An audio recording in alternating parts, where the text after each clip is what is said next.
Hello. Welcome back to another episode of Shit's Hard. I'm your host, Amber, and today we're talking about keeping it cool. Because, of course, last week, after I do an episode about adulting and insurance, the universe decided it was going to teach me about car insurance specifically, because I got into an accident. So, of course, that happens to me right after that episode. But, oh well. Today we're talking about keeping your cool, emotional control, don't ruin your own day type of thing. Because how did I react to this fender bender? Actually not bad. I feel like I reacted a little bit better than I would have like 2 years ago. And I just wanted to like talk about it because that's growth, okay? So basically it was the stupidest accident ever. It was just like a really dumb like side scrape situation. Which are kind of the worst. Not really the worst, but like just like why did that even fucking happen? But we learn, we grow, we move on. So we're just going to be talking about keeping it cool. Essentially, in my experience, like I just can't really deal with people who like can't keep their cool. And I'm not like, again, I'm not acting like I've never lost my cool. But like, depending on the circumstance is where, and when it really bothers me. Specifically men, I feel like, I hate to go down this controversial path, but I do feel like men in general are like more likely to lose their cool. They have a little bit less like emotional control, like they're a little bit more like emotionally like volatile. And I guess like what I'm thinking of specifically is like in the workplace is like when you're at like a job and like the boss is like usually a guy or whatever. Obviously sometimes it's a girl, but like I just mean like in the workplace, having like an emotionally volatile boss who like can't keep their cool, is constantly like losing their shit in the workplace, or like everyone's kind of tiptoeing around them, walking on eggshells, and like just like all around like you have to be like so careful around that person, or like you don't talk to them at a certain like time or whatever, to like avoid them losing their shit, essentially. And yeah, it's definitely not just men. It's for sure not just men. I just feel like in the workplace, it's more common for a man to do that than a woman, at least from what I've seen. Not that I've spent a lot of time in the workplace, but certainly like both genders do this. But having no emotional control is embarrassing. Like, it's embarrassing to lose your shit is really like what I'm getting at here. And like, you know what I mean? Like, I'm thinking of like, maybe you work in retail, or just like you work like close to close, like face to face. I said close to close, face to face with like clients, members, customers, whatever it may be. And like, obviously we've all had that interaction where like somebody's just losing their shit over something that is not that big of a deal. Like the reaction is not equivalent to like the situation. And that's just fucking embarrassing. Like, it really is. So I just want to talk about like keeping your cool, having that emotional control, because you can't control your emotions. Like, you can't control if something is making you angry or upset, but you can't control like your actions and how you handle it. Like these people who are like losing their shit, you know, because they're at a restaurant and they swear that other family put their name in after them. You can control whether if you don't cuss out the host or not. You can handle that. Like, because don't get me wrong, like, I've certainly been in a situation where, like, okay, yeah, maybe you did notice that, like, a different family put their name in after you. And they got, maybe they got their table before you, which is a little bit annoying, sure. I think it's important to always recognize, like, circumstance, though, is, like, you know, you don't know how the restaurant is run. You don't know how many people were in their party. You don't actually know when they put their name in or if they had a resident. Like, you know what I mean? Like, I think it's sometimes you just have to, like, take a look around and be like, I actually am not running this restaurant, so I don't know how everything works. Or also you can recognize that people do fuck up. So, like, you know what I mean? Like, maybe that family deserved their meal a little bit before you. Like, it's fine. I don't know, I just feel like situations like that really define a person, and I just really can't stand, like, people who are just so emotionally just, like, a ticking time bomb, and like you have to watch what you say or do around them. Like personally, I would just not spend time with them at all. Like if I encounter someone like that, I'll just avoid them at all costs. I'm not going to keep that person in my life because I prefer not to walk on eggshells. I don't enjoy that.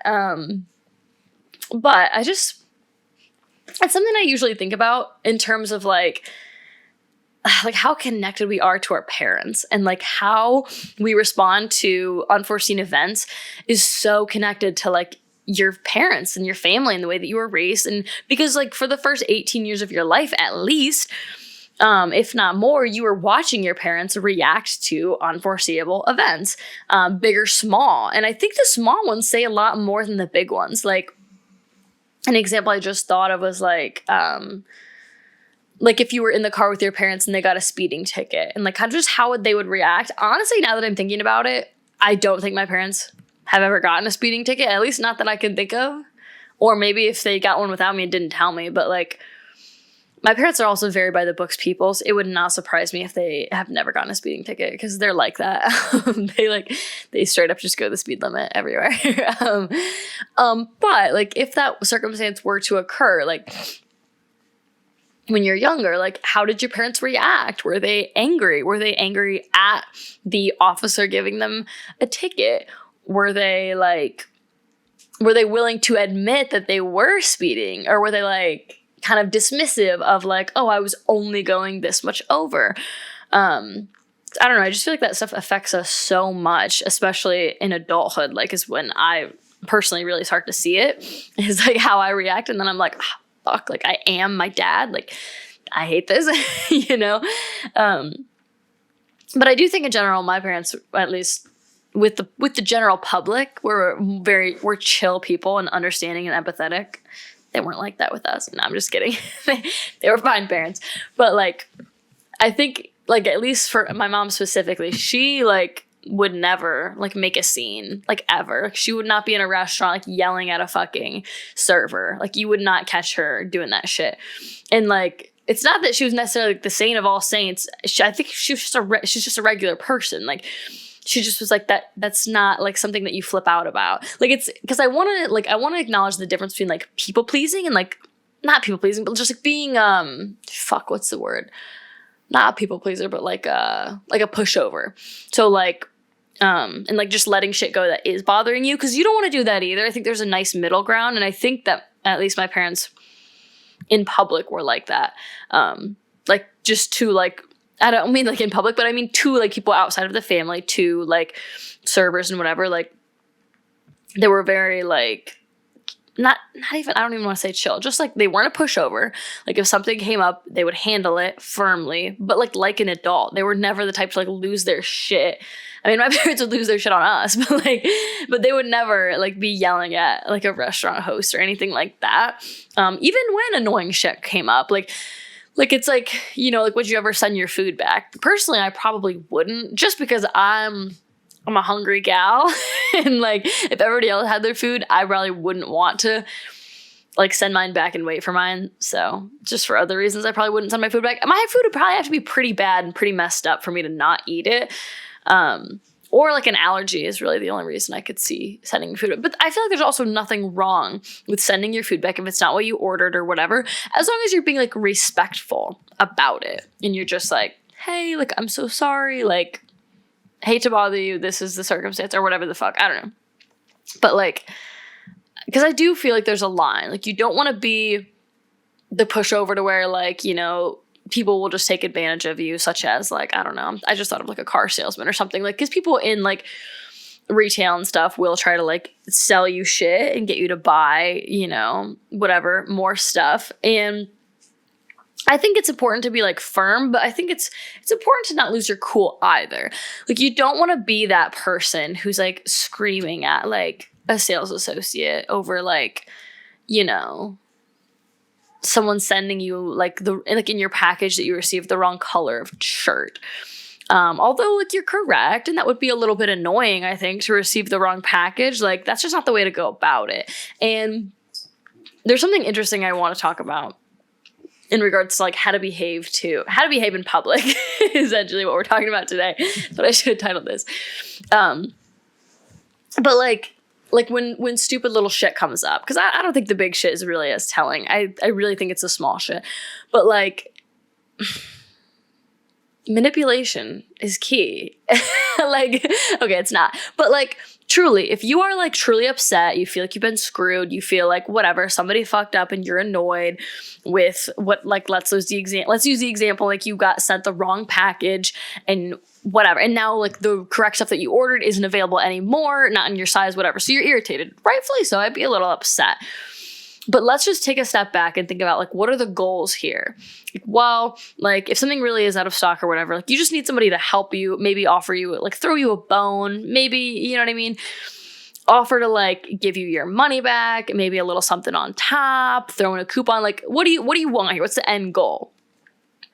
And it's to like get something out of this. And so the way to go about that is not per se manipulation, but like, you will get what you want out of life and people from being nice to them. Even if you don't fucking want to. Even if you're like, no, this bitch is wrong. She's fucking lying. I just saw the shirt over there in my size, like whatever. Like, or you're just like, this person's stupid. Like being nice is still gonna get you where you want to be. And you don't have to really be nice. You don't have to really think anything nice with these people. You can think in your head, these people are so fucking stupid. But if you put on a smile, if you be patient, if you be nice and just ask for what you want and you just stick it out, like people are more likely to help you. If you're just gonna like be nice, just like be chill. You know what I mean? Like, and again, you don't have to feel that way. Okay. And it's not necessarily manipulation, but like genuinely just fake it till you fucking make it, because you're gonna get so much farther that way. Rather than being a fucking dick to somebody, really. That's not gonna get you anywhere. And like people really will, like they'll just fucking lie. They'll be like, oh, I can't help you with that. Oh, like only a manager can do that. Like if you're being an asshole, but if you're being nice, like they'll find loopholes or like ways to actually help you.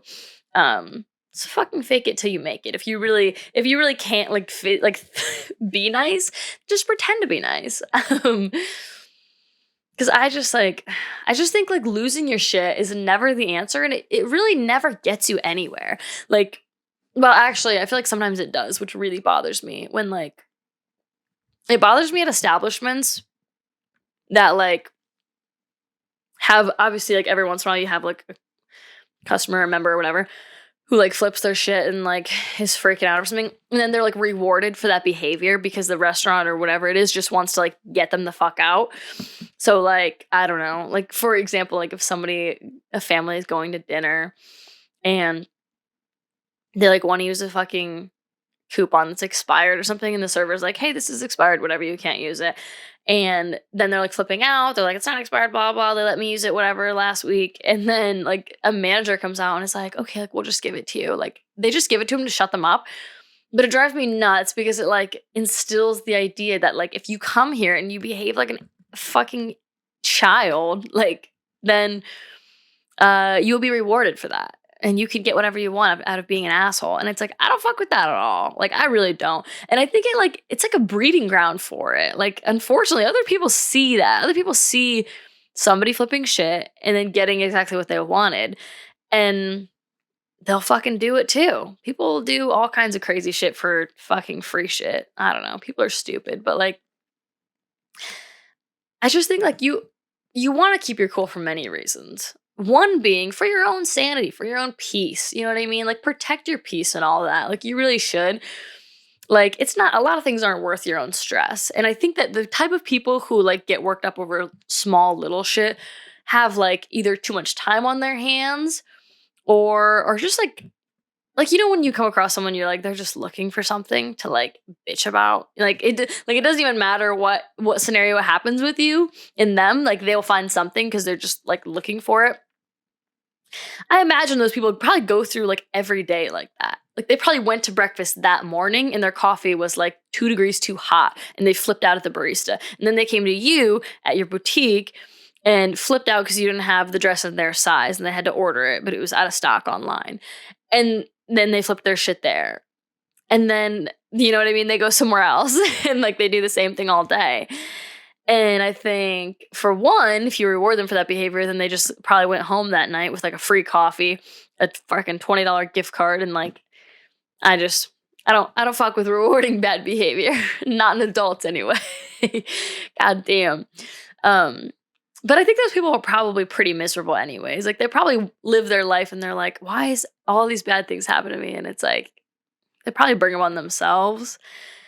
But I just think like you want to protect your peace. You want to be chill because you want to be chill, right? Like you want to have a chill day, a chill week. You don't want to it's got to be exhausting. It's going to be so fucking exhausting to be flipping your shit at all these fucking establishments because like anybody who does it once has definitely done it twice.